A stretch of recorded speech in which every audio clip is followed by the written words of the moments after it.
बाबूजी सावरकरांना किती मानायचे हे सगळ्यांनाच माहिती आहे. ते सावरकरांची एक आठवण सांगतात. बाबूजी म्हणतात की एकदा शिवाजी मंदिरात सावरकरांसमोर गीत रामायणातील पराधीन आहे जगती हे गीत सादर करण्याची मला संधी मिळाली. शिवाजी मंदिर खचाखच भरलं होतं आणि शांतता तर इतकी की टाचणी पडली तरी त्याचा आवाज होईल. अशा भारलेल्या वातावरणात मी गायला बसलो. सावरकर तन्मय होऊन ऐकत होते. त्या गीतामध्ये नको आसू ढाळू आता पूस लोचनास, तुझा आणि माझा आहे वेगळा प्रवास, या ओळी माझ्या गळ्यातून निघाल्या आणि सावरकरांच्या डोळ्यातून घळाघळा अश्रू वाहू लागले.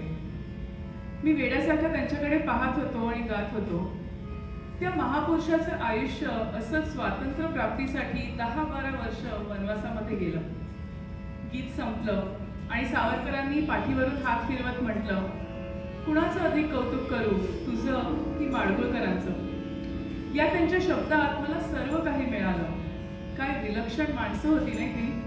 धन्य ते बाबूजी आणि धन्य ते सावरकर सुद्धा. इथे राजसत्ता हाती आलेला भरत श्रीरामांसाठी ते सिंहासन त्यागायला निघालाय. श्रीरामांनी कितीही वेळेला पटवून सांगितलं तरी भरताच्या डोळ्यातील पाणी काही थांबेना.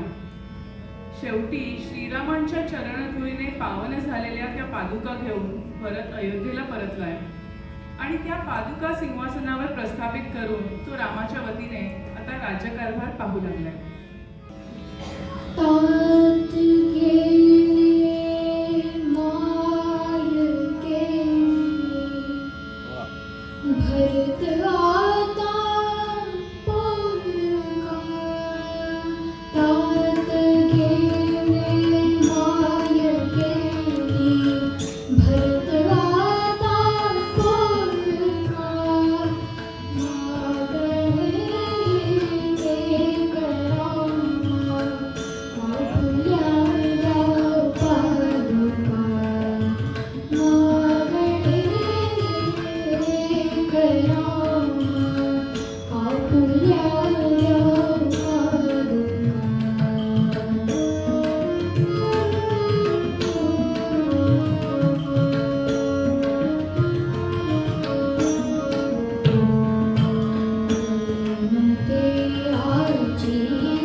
तुला